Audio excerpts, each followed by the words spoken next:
Let me ask you this, man. Did okay, stabbings is it happens quite frequently, especially back then.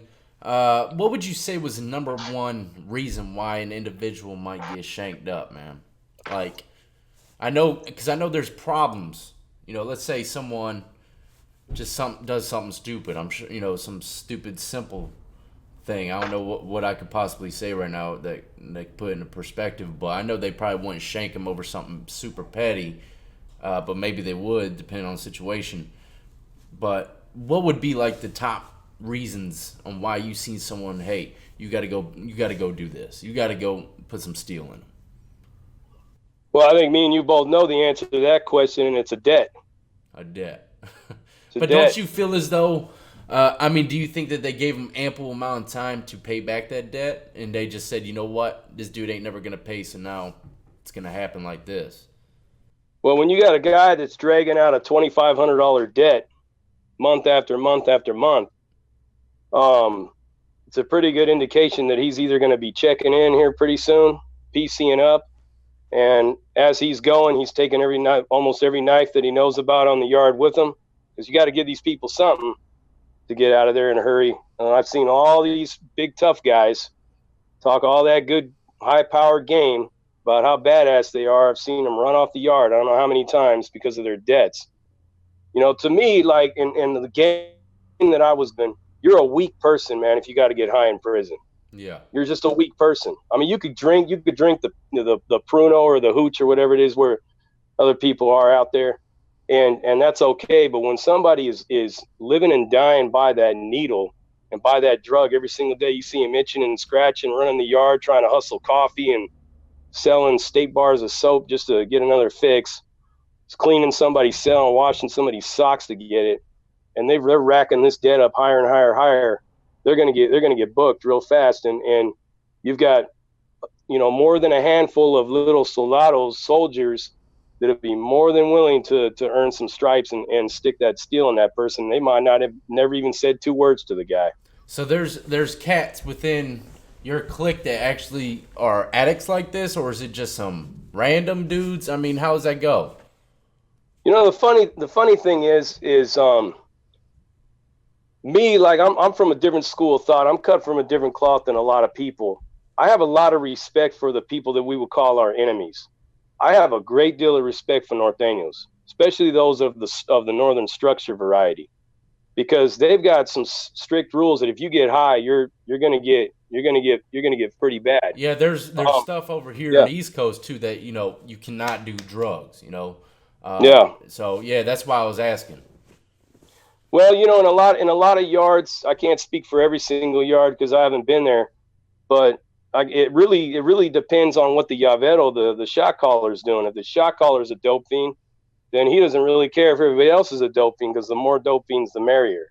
It makes for the ability to get it a lot easier Yeah. and a lot more crash dummies to line up and mow down when the shit hits the fan. You know what I mean? It's People get high in prison. There's a lot of homies that get high. There's a lot of homies that don't. I've always chosen to stay the route of keeping my physical fitness going, staying on point, staying focused. I mean, I'm 45 years old and I look a lot younger than I do. That's obvious because You I didn't do. burn out my body from methamphetamine. Got Yeah. all my teeth. See, Yeah. you know. Yeah. I So it's know. just That's like, facts. yeah, like all my veins are still pretty much intact. Yeah. But it happens all the time, man. I mean, these S&Y yards are full of dudes that they thought they were going to be able to pay. But guess what? When Sancho moves in. And guess what that means? That means no more J pays to pay your debts. I know that's Because right. Sancho's he's wearing your clothes, he's sleeping in your bed, he's driving your car, and now your baby mama, she's spending all that money on him. You're gone, you're out of sight, out of mind. This happens more often than not. Yeah. Some dude has been paying his debt, and he knows he's got that old lady out there that's busting her ass, starving her kids just to pay for his drug debt, and and next thing you know, she meets that one guy, and next thing you know, it's sayonara to you. You're getting that dear John. By the time you get this letter, I'll be gone. And next thing you know, he's sitting there with a $3,000 drug debt. How's he going to pay it? He can't pay it. You know, I I'm mean, he's got to surprised they mop a even lot let of that floors. go up that high, man. The highest Oh, debts I've you'd seen be was surprised, man. You'd be surprised how I've seen the when I was like in the know of a lot of things, because you know I had the ability to bring things in at one time uh through the family visiting. You know, I had this girl that came in, you know, posing as if she was my sister. So any kind of immediate family in California, you get a family visit, you know, 72-hour family visit. You know, me and this girl was up in the cabin, just knocking the boots and, you know, packing my ass with everything I could possibly pack my ass with to take back to the yard. And so I was in the know about a lot of that stuff. I never really let somebody get out of control of the debt because I always just got rid of it. But I was the biggest debt I've seen, probably broke the world's record in my eyes, was probably about an $8,000 drug debt. that's crazy, man. You know, That's but the dude has the paper, he has the money, it's coming in. You can't send it in all at once. Some people like to do that, but it draws a lot of attention to yeah, yourself. They want it in little pieces. So if you got, it's basically like a credit card. You know what I mean? yeah, If I owe you $8,000 and I'm steadily giving you $200 a month, and I'm doing a 20-year sentence, then you know you're guaranteed to get paid for all the way until something bad happens to you, bad happens to him, or possibly nothing, and the debt just keeps getting paid over time. yeah. Um, the problem with that philosophy is oftentimes these dudes don't stop using, so it's like you're jacking up the debt even further and further and further. And some people are stupid enough to let somebody get out of control. Other people will cut you off at a certain point. Yeah. Uh, that's crazy as hell, man. $8,000 debt. Uh, I don't really want to get into war stories because, look, honestly, man, you know, I've had some good guests on and click and stuff like that and have some good laughs, but, uh, dude, I don't even, it's, I don't even have to ask you questions. You're just going with the flow, and that's what I love, man. That's how you can tell most people's stories is authentic, is because it just goes with the flow, you know. And I don't even have to ask anything. And war stories, man. I think I'm gonna have you up on the show second time to hear some of those and what the reasons why stuff like that happens. But you said to me on Instagram, and that's another thing. Like, people might think that I go out looking for individuals as gang banging or whatever the case is to come onto the show. I don't go out looking for anybody. Everyone, except for probably maybe one individual, has came to me. You know, and you came to me and you told me a little rundown of what, you know, what your life has been through and stuff like that. You said that you went to the feds for bank robbery, correct? Yeah, I'll talk to you a little bit about that too. Yeah. I want to hear. Everybody, I swear, man. Everybody loves a good bank robbery story. And I actually had someone that was about to come on, but he got sick or something. He's done a lot of bank robberies, but yeah, man. You want to talk about that, or you got something else you want to say? No, I mean, just kind of like to end on what you were saying about the war stories. Yeah, I'd love to come back on and talk to you further about that. I mean, I've done my things. You know, Yeah. um, not gonna really talk about where any bodies are buried or nothing like that.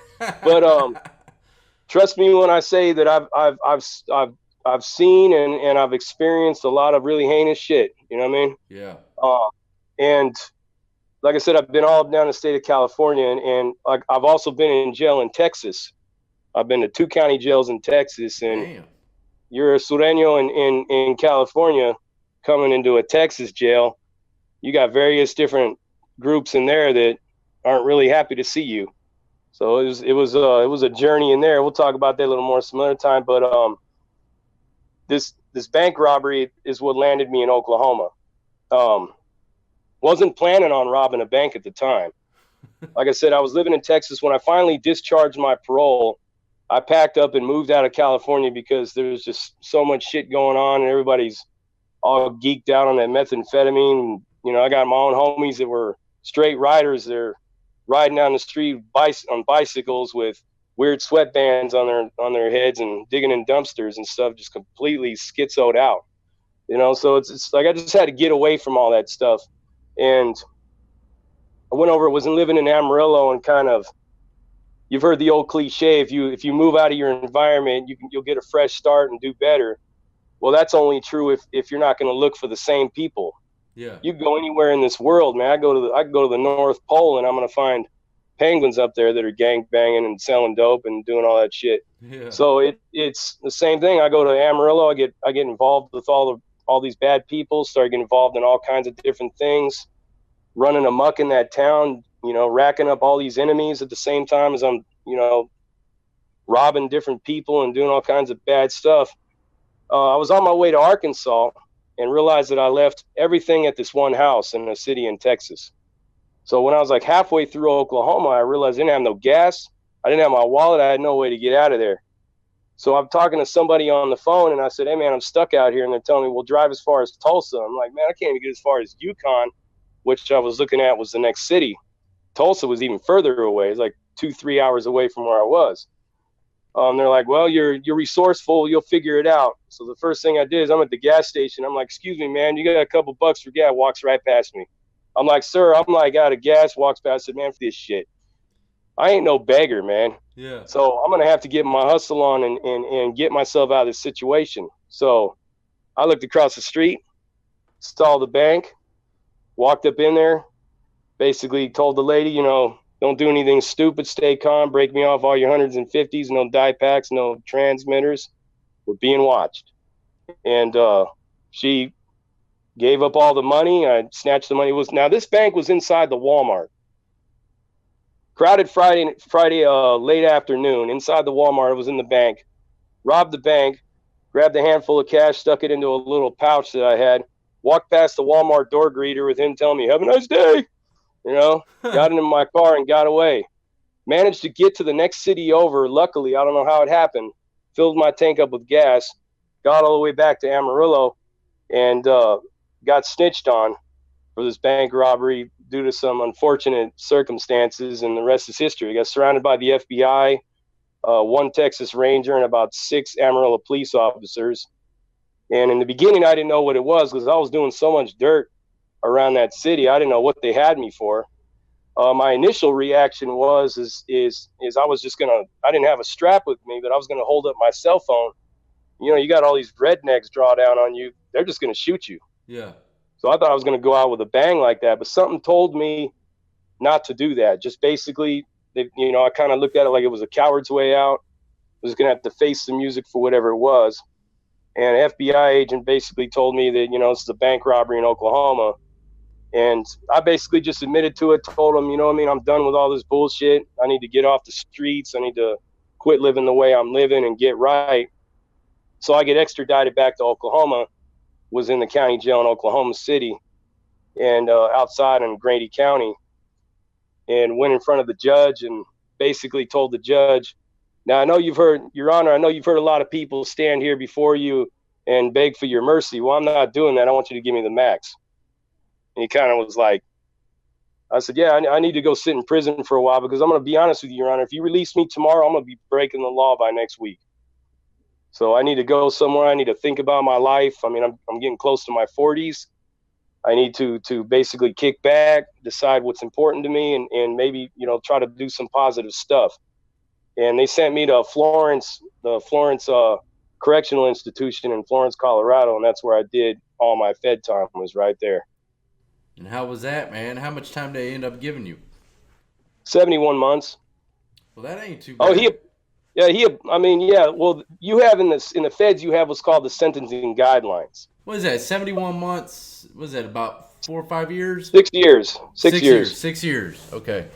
Yeah, and the feds Yes. do serve out sentences by months. So Yeah. Well, so you do 87% of your time, in other words, yeah, So you have your base offense, which has got all these numbers that goes down, and then you have your category, and your category goes across to the right from category 1 to category 5, and depending on your points of how many prior offenses you got will determine what category you fall into. I mean, if you were like just some regular Joe Schmo, fresh off the streets, trying to get your kid a heart transplant, go in there and rob a bank, you're probably going to fall into category 1 and get only maybe about 3 years, unless you take over a certain amount of currency, like 10,000. The points go, the base offense goes even lower, and the lower the base offense, the more time you get. yeah, That's how the feds work. So I was at base offense 4, just barely at a 5. I mean, almost at a category 5. So my guidelines was 54 to 71 months. So he gave me every last drop of the max on those guidelines. Yeah. And that's crazy that you can remember that stuff. Like, I remember going through my guideline stuff every time I went to prison and sentenced. Man, I can't remember none of that shit. Some people are just better with the numbers than others, man. You know, birthdays, street names, stuff like that. Yeah. I can't remember for nothing, man. Hopefully it's not a early sign of some kind of medical problem when I get older, you know?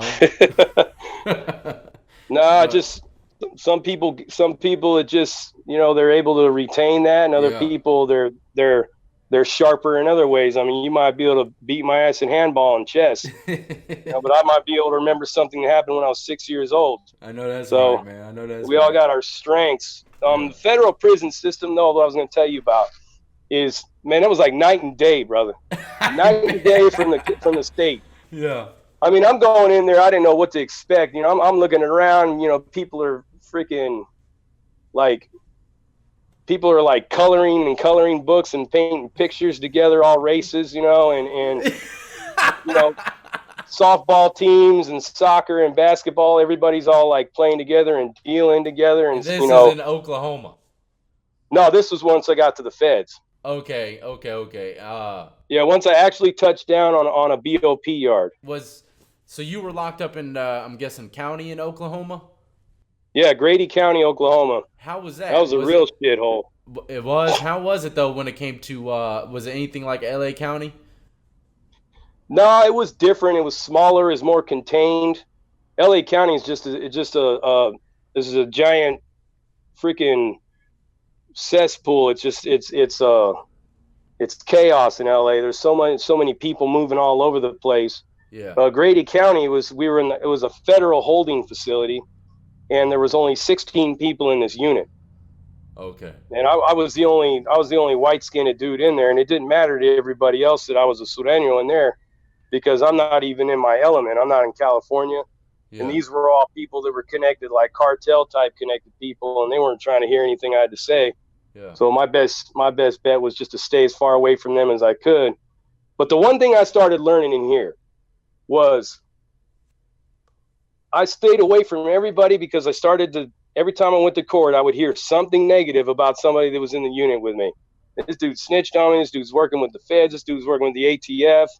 And then I go back in the unit and I'm looking at these guys, and they're just like one of the fellas, spreading with everybody, eating with everybody, laughing and clapping and hugging and kissing and all that. Yeah. And like nobody's doing nothing about it. And I mean, I literally sat there and watched two guys argue through the door about how they snitched on each other for 10 minutes.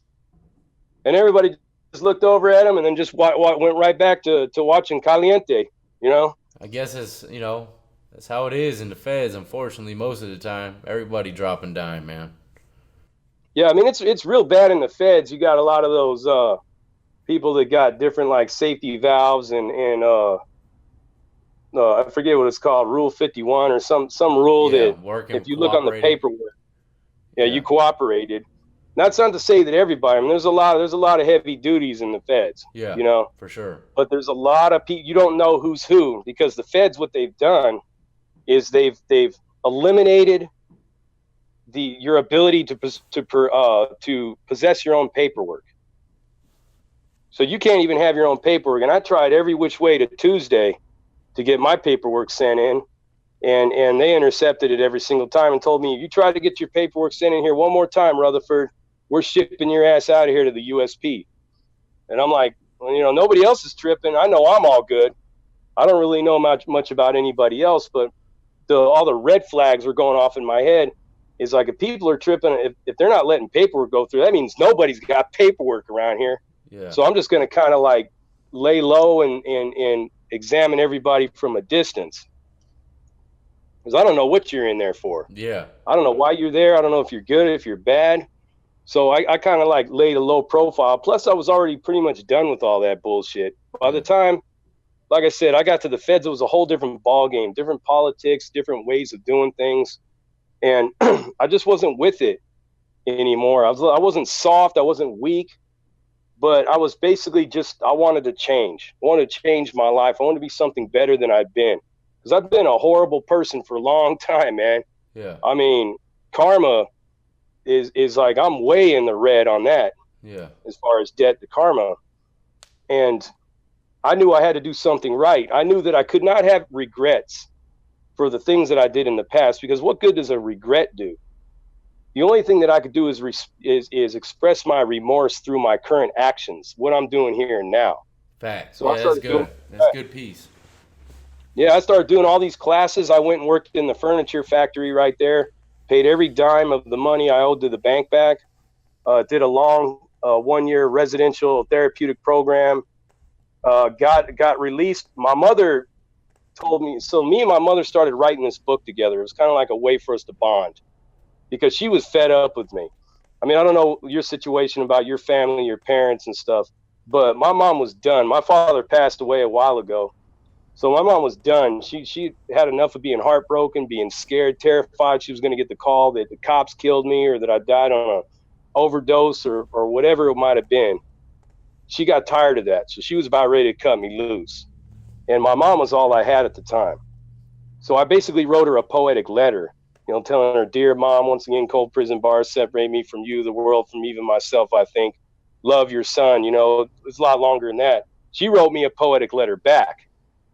So we started writing poetic letters back and forth to each other over a couple of years. And she told me about halfway through my sentence that, and she broke it to me in a poem. She told me that, I hate to tell you this, but I have cancer and it's in my bone and lungs. Damn. So I knew I had some time to do it. Now, you know as well as I do that one of the worst things that we can fear in doing time is to hear your moms Losing or your loved father or ones, your man. pops are gonna die or are dead. It's the worst thing that, I mean, how many times have you feared something like that? It's Man, the worst thing I've to said it fear. in some of my previous videos. That was one of my Yeah, biggest fears, man. Losing my loved ones or a pet that I loved when I left them behind, Uh, yeah. that is one of the biggest fears. It truly is. But some people, they can't relate to that because their family, all of them are, pieces of shit. So it's hard for everyone to feel like that. But the majority of individuals locked up know that's one of the worst fears. You know what I mean? And that's sad as hell. She put it into a poem like that. It is, and she deteriorated pretty fast, and she was finally in hospice. I was 6 months to be released, and she was in hospice, pretty much dying. And she told me, like, I changed once my mom told me that. Once we started writing these poems, and I started seeing the impact I had on her. It was kind of like an eye opener for me, like a light finally went on, telling me, like, man, I have been abusing this woman all these years and really had no idea. I thought I was only hurting myself and whoever else was cutting in the streets, because, you play, you're going to pay. So I didn't really have any lose sleep over it. But here's an actual victim of my crimes, of what I'm doing. And I was killing this woman who gave me life. And it was all coming to life in these poems and in these letters. And it just changed me, man. I took a step back out on the yard and all the politics, all the wheeling and dealing. I'm like, man, it just all made my stomach hurt, you know? And I was done with it. It's just like I walked that thin line in there of, there were some guys in there that would have loved to have stabbed me and gotten rid of me because they look at you as you're getting soft because you don't want to be involved in that shit anymore. But the one thing that I never did, bro, and anybody can account to this that was there with me, I never locked it up. I never ran off the yard. I used to get up. I honestly, and I've told a couple of my homies this, I used to wake up every single day wondering if one of my own homies was going to stab me today, because I'm walking that line of change, not like a Christian or whatnot, but just change, positive change. I knew I needed it. It wasn't about getting soft or weak or anything like that. It was about just finally waking up and seeing the impact that you've had on the people who love you. And that impact changed me forever. And then when my mom was like frail and dying in her deathbed, she told me, she goes, "I got two requests for you before I leave this earth." She goes, "Number one, I want you to publish our book. And number two, I want you to become a criminal justice reform activist." I told her, "I don't know how I'm going to do either one, Mom, but I'm a man of my word and I'm going to do it to the best of my ability." And she died 3 weeks later. So, and I got a chance to say goodbye to her, and then she took a couple of breaths, and then she passed on right there on the phone. So I got out. I had nowhere to go because I was convicted in Oklahoma City, Oklahoma, in the Western District of Oklahoma. That's where I had to release to. So the federal government dropped me on the streets of Oklahoma City, Oklahoma, with $38 and the shirt on my back. I had flip-flop thongs on my feet because I left the shoes to the homies. A duffel bag with all my paperwork. I didn't even know which way north, south, east, and west was. Never even been to this city. They dropped me here to the halfway house. That's crazy. January 12th, 2017. I got a job within a month working as a dishwasher in a restaurant hotel. Worked my way up to a line cook. Now I'm a lunch saute line cook. Been working the same job for 2 years. I got my own apartment within 4 months of the halfway house. Worked my way into my own house. Published me and my mother's book. It's called Dear Mom, Dear Son, Separated by Bars, Not the Heart. I started a nonprofit organization to help people successfully re-enter into society through re-entry life coaching that I do. Published a second book called An Imprisoned Mind. And I mean, I'm looking at like the federal probation is trying to kick me off of probation right now. That's excellent, and my attorney, man. Yeah, my attorney's getting ready to file a motion to the courts because I can't get into these prisons and do the work that I got to do to basically reach out to these fellows and these ladies and tell them, hey, man, I was the biggest cup you can imagine. And that's why I agreed to that's why I wanted to come on your show to basically show you where I've been, what I was about, because I was with the business. You know what I mean? I was about that life, believe that. But it's all about what I'm doing at this point in time. And if I can change, anybody can change, brother. Anybody could do right. You put your mind to it. It's like you with your show. You know, you came up with an idea, you marketed it, you put it out there, and you became a huge success. What's to say that anybody else can't do the same thing that me and you have done? And I say that every time, man. I say that to everyone that I try to bring on the show, and they say, hey, they want to try to do the same thing. I uplift it, and I tell them, I said, look, man, consistency and dedication, you know, those are the keys. If you want something, that's how you open the door, man. It's all based upon yourself and how hard you want it, you know. And this, man, damn, this is one hell of a story, my friend. Like, you're really doing it, man. You published 2 books. And how do you get a hold of these books? Is it on Amazon or what? Yeah, you can go to Amazon, and you can just put in An Imprisoned Mind. I'll even show you what the book looks like. Yeah, you need to send me links to all this stuff when we get done. Yeah. You got An Imprisoned Mind, and then you got me and my mother's book called Dear Mom, Dear Son. And what I like to do is I think I got your mailing address. I'm probably going to send you a copy of both. Yeah, man. For your personal man. Yeah. That'd be excellent. I'd actually read the mother one, man. I bet. That sounds like a pretty powerful. I know you ain't going to admit to us that you're going to start crying, but I promise you're going to get some tears. Well, I'll tell you what. I made a video today that's actually uploading before this one on Father's Day. I almost went to tears on that one. Damn, I'll never forget some things that I went through in lockup, man, pertaining to being taken away from my kids and stuff like that. You know, family. When it comes to family, you're the type of individual I can tell, and I'm definitely the type of individual. When it comes to family, it breaks me down, you know, and seeing family or knowing that sooner or later they're going to be taken away from you through death.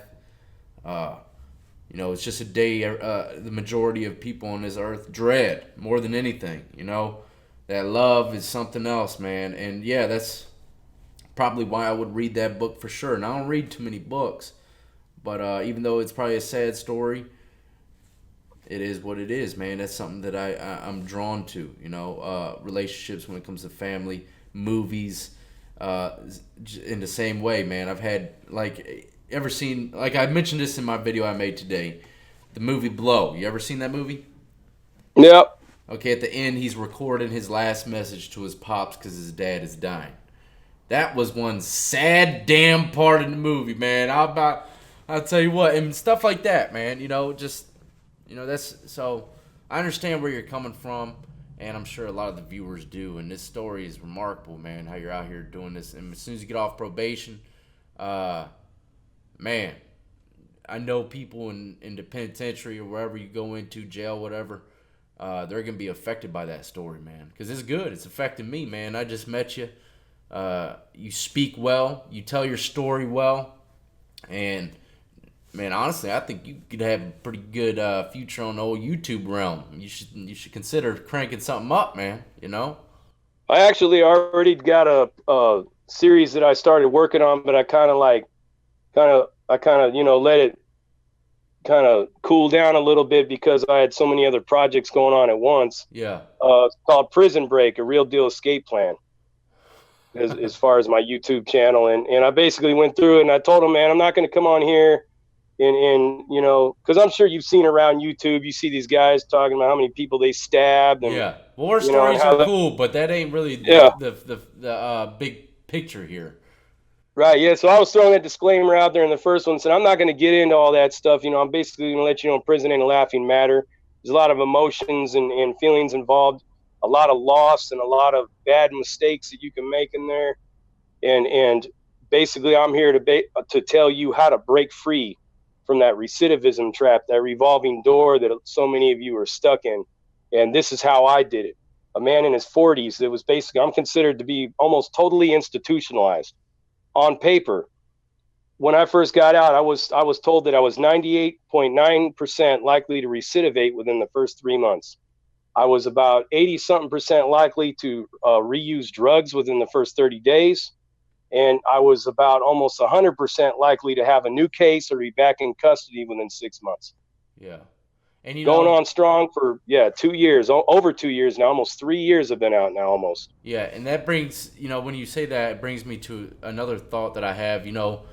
There's quite a bit of homeless individuals in my area, and I throw them a few dollars here and there or give them some food, but I don't do it on a regular basis for the simple fact because I know I used to sleep in a tent.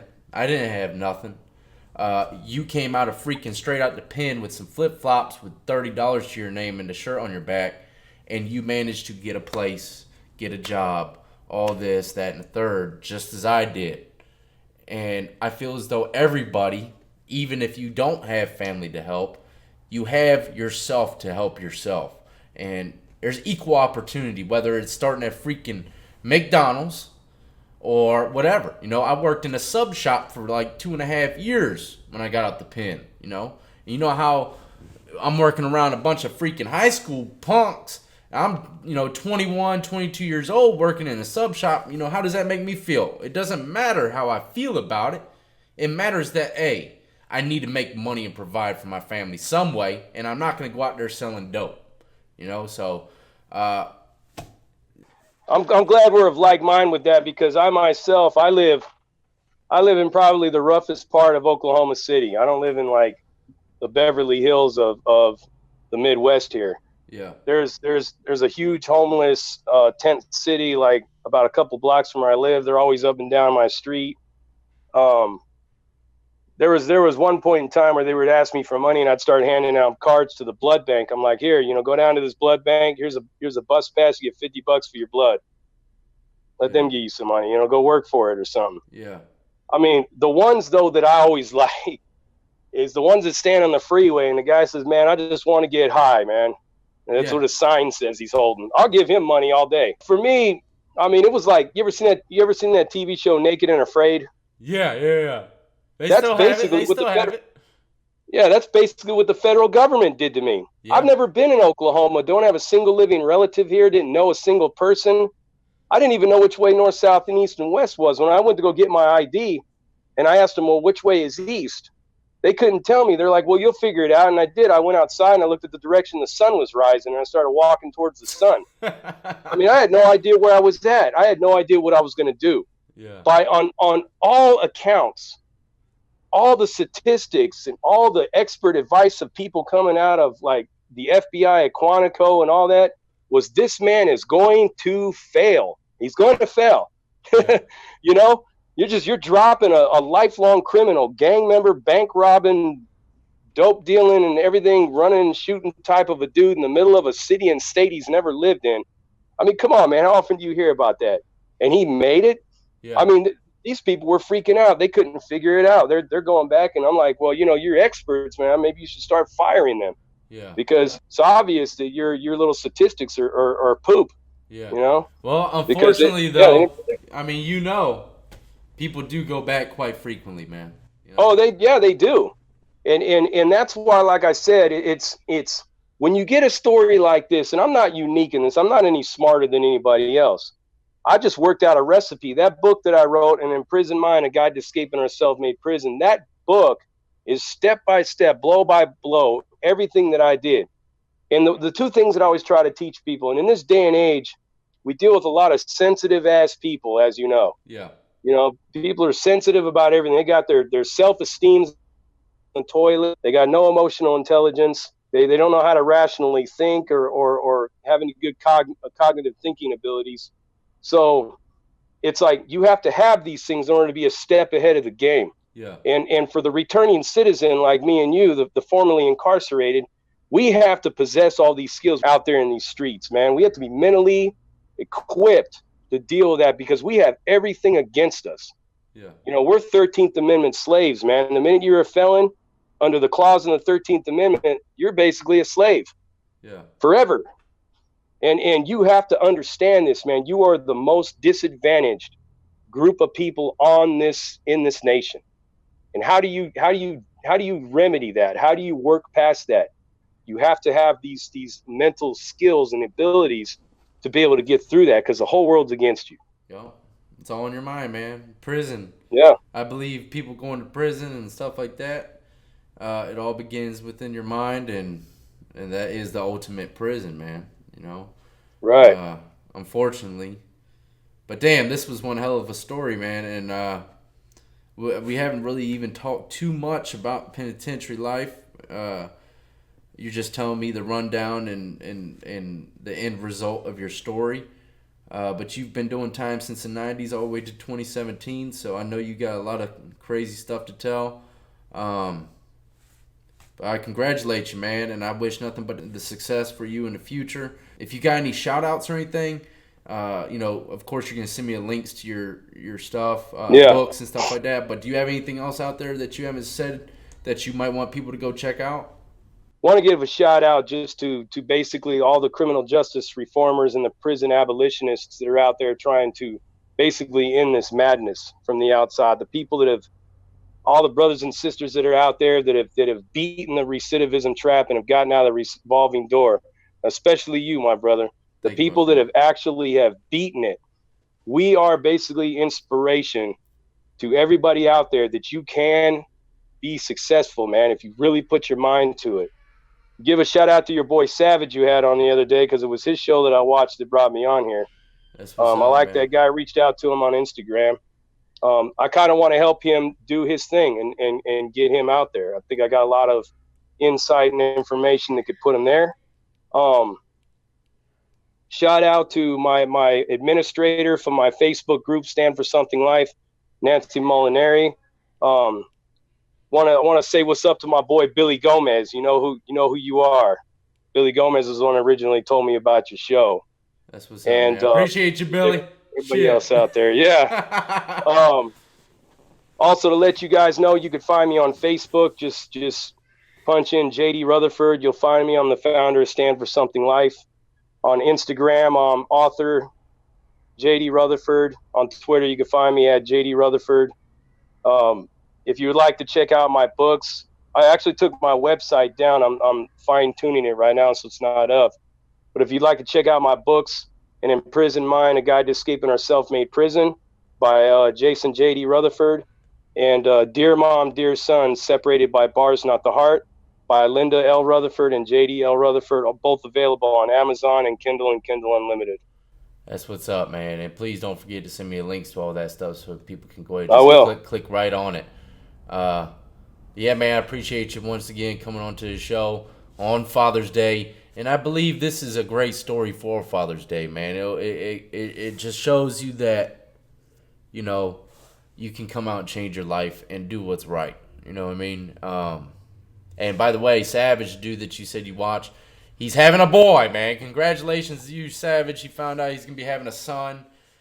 Oh boy, he's in for a trip. I wish I had a son, man. I got 4 girls. I got one on the way. Uh, damn. Well, it's a good little starter package for him because was your first a girl? I have all girls. Yeah, I don't have no And sons, I've man. yeah, I've heard from a lot of a lot of my bros, man, that when you get that girl, it's all that stress, man, because man, she's gonna grow up to be this beautiful woman. You're gonna be Uh, fighting off dudes, dudes trying to jump in your windows in the middle of the night, dudes running God. off the Yeah. property. Yeah, it's. I mean, you're in for a treat with that. He gets a good startup. He gets it easy by getting a boy. Yeah. Yeah. All you got to really worry about, boy. God, I hope you don't go to pen. Hopefully, you don't join the gang and get killed. Stuff like that is other Yeah, different that kind things. of stuff. That's the worry. Yeah, that's the worst part, unfortunately, especially out there in California, man. But yeah, can't wait to have you back on the show. I hope you have a great rest of your Father's Day, man, and don't be a stranger out there. I will. I'll be reaching out to you, and I look forward to maybe possibly one day meeting you. We can do a live show together. For sure, man. For sure. Oklahoma, man. It's a pretty far damn drive. I don't fly in no planes, man. You might have to come on Where down. you at? Where you at? You're in Virginia Virginia, Beach, right? man. Yep, Virginia Beach right here on the coast. It's Well, a who good. knows? Maybe I might fly out there and see you. Hey, man. I'm down, man. We'll have a good old time, have a barbecue or something. But yeah. Sleep in the doghouse or something.